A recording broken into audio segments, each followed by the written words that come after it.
अरे हम आपका बता दें कि जो भी अपने इंडियन भाई हैं जो सऊदी अरब आवा चाहते हैं, सऊदी के मामले में कुछ उनका पता ही नहीं है, कोई काम नहीं सीखे हैं और ये सोचा था कि लो हम सऊदी अरब चले जाई। तो हम आपका बता दें भैया कि जब हम सऊदी अरब आ रहे रहन तो हमका भी कुछ भी मालूम नहीं रहा भाई मेरे। हम इंडिया में रहन तो हमहू सुनित रहे कि सऊदी अरब में मजरे का काम हुआ है, मजरे में लोग जात हैं, वहाँ बकरी का काम करत हैं। तो हमहू सोचित रहा कि बकरी का बस का बकरी में का करवा, यही 10-20 बकरी रहत हुई हैं, उनकी देखभाल करना रहत हुई, उनका दाना पानी खिलाना रहत हुई। और जब भाई मेरे यहाँ आए तो हम देखें कि आदमी यहाँ जंगल में रहना पड़त है, बकरी वालों का मजरे वालों का हर समय जंगल में रहत हैं। इमा एको दिन की छुट्टी नहीं मिलत है, हर समय रातों दिन 24 घंटे की ड्यूटी रहत है।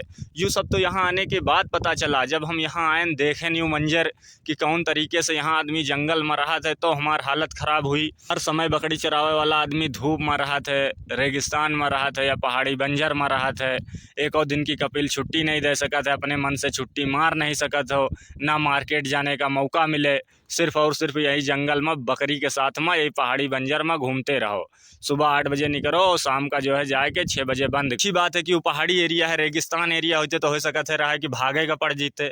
ऐसा एजेंट साहब हमका फांसे हिसाब किताब से, तो हम नहीं चाहिए थे भाई मेरे कि जौन हिसाब से हम फंसे हैं यही हिसाब से आप लोग फंसो। आप लोग अगर आवा चाहत हो तो पहले जिससे वीज़ा लियो उससे पूछो कि हमार मजरे का वीज़ा है, मजरे में हमार कौन काम है, बकरी का काम है, ऊँट का काम है या खजूर का काम है, खेती का काम है, यहाँ मजरे में बहुत सारे काम हुए। तो पहले उसे कंफर्म करो कि हमारा काम कौन सा है मजरे का, उसके बाद उससे वीज़ा लियो।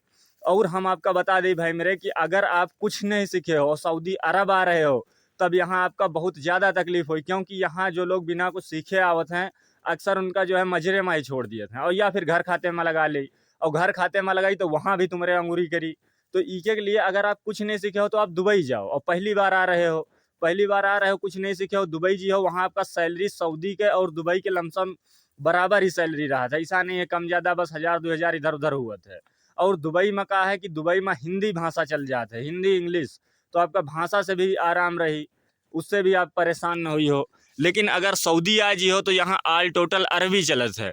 और अगर ये जो भेड़ बकरी का काम यहाँ सऊदी में है, यही काम अगर आप दुबई करे चले जाइए ना, तो वहाँ पर आपका इतनी ज़्यादा आपके पास बकरी न रही है, आपका जंगल में न जाना पड़ी, आप आराम में रही हो, सुकून में रही हो। तो इसके लिए हम आपका यही बतेबे कि अगर आप कुछ नहीं सीखे हो, कुछ नहीं जाना तो आप दुबई जाओ, सऊदी ना आओ। और अगर आपके दिमाग में यही है कि नहीं हम सऊदी अरब ही जीवे, तो आप सऊदी अरब आओ, लेकिन कायदे से एजेंट से पहले समझ लियो कि हमारा काम का है, मजरे में हमका का करना है, उसके बाद आप आओ। जौन तरीके से हम आए के फंसे हैं, इस तरीके से आप लोग आए के यहाँ ना फंसो। नहीं, यहाँ फंसने के बाद भाई मेरे यहाँ कुछ नहीं हो सकत है। सिर्फ यहाँ अगर फंस गए हो तो सिर्फ और सिर्फ झेलना है, बस 2 साल बिताना पड़ी कैसे कैसे करके। क्योंकि हर आदमी सऊदी अरब आने वाले के पास पैसा जी के पास नहीं हुआ था, आदमी कर्जा पानी ले के आवत है, और कर्जा ले के हो तो यहाँ आपका कितनी भी तकलीफ हुए आप झेलियो। यहाँ आदमी का आए के फिर झेलना ही पड़त है, क्योंकि आदमी का पैसा फंसा पड़ा रहा था, आदमी कर्जा लेके आवा है, वो क्या करे भैया।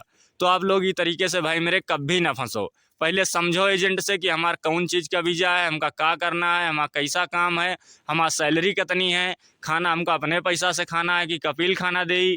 उसके बाद आप लोग सब कुछ समझ के कायदे से उसके बाद भाई मेरे आयो, और नहीं तो सऊदी छोड़ आप लोग दुबई ही जाओ, दुबई बेस्ट है।